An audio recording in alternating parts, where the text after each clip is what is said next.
આપણે આજે સાયન્સ ની અંદર જે ચેપ્ટર ચાલે છે બાયોલોજી જૈવિક ક્રિયાઓ એની અંદર આજનો ટોપિક છે જઠરમાં મંદ HCl જેને હાઇડ્રોક્લોરિક એસિડ કહેવાય, બરાબર? તો એનું આપણા શરીરમાં અથવા માનવ શરીરમાં જઠરમાં HCl ની ભૂમિકા સમજાવો, HCl ની અગત્યતા શું છે જણાવો, અથવા તો આપણા જઠરમાં મંદ HCl નું મહત્વ જણાવો, બરાબર? તો એની અંદર આવો બે માર્ક્સનો ક્વેશ્ચન તમને પૂછી શકે છે કે જઠરમાં ફર્સ્ટ પહેલા તો જઠરમાં કયો એસિડ કીધો છે HCl. હવે એસિડ છે તો એનું માધ્યમ કયું બને? એસિડિક બને, બરાબર? તો જઠરમાં એસિડિક માધ્યમ બનાવે છે. સૌથી પહેલા જઠરમાં એસિડ દ્વારા કયું માધ્યમ બનશે? એસિડિક.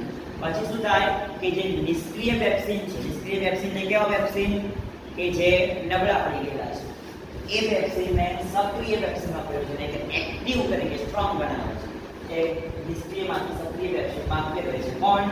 જઠરની અંદર જે મંદ HCl રહેલો છે તે આ એનું કાર્ય છે.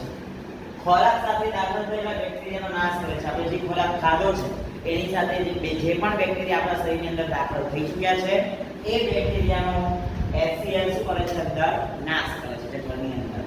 અને લાસ્ટ અદ્રાવ્ય ક્ષારોને ઓગાળે છે.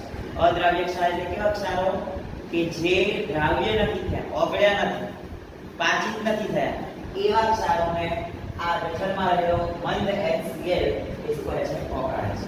અહીંયા શબ્દ મંદ છે. મંદ એટલે થોડું ઠંડુ પાડે, નબળું પાડે, બરાબર? સ્ટ્રોંગ એટલે એકદમ સ્ટ્રોંગ હોય કે અહીંયા જો એસિડ પડે તો એકદમ નકશો આર પારનું દેખાઈ જાય જો સાંદ્ર હોય તો.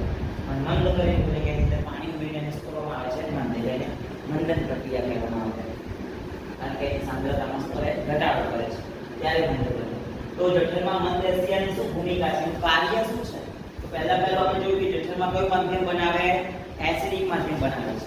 બીજું કે જે નિષ્ક્રિય પેપ્સિનોજન છે કે નબળા પડી ગયેલા પેપ્સિન છે એને સક્રિય પેપ્સિનમાં ફેરવે છે. ખોરાક સાથે દાખલ થયેલા બેક્ટેરિયાનો શું કરે? નાશ કરે છે. અને અદ્રાવ્ય ક્ષારોને શું કરે છે? ઓગાળે છે. તો આ જે છે બે માર્ક્સનો સવાલ છે ને, આ ચાર મુદ્દા જે છે યાદ રાખવાના છે આપણે. તો અહીંયા આટલું આપણે રાખીએ છીએ. ના સમજ પડે તો થેન્ક યુ. જય દ્વારકાધીશ.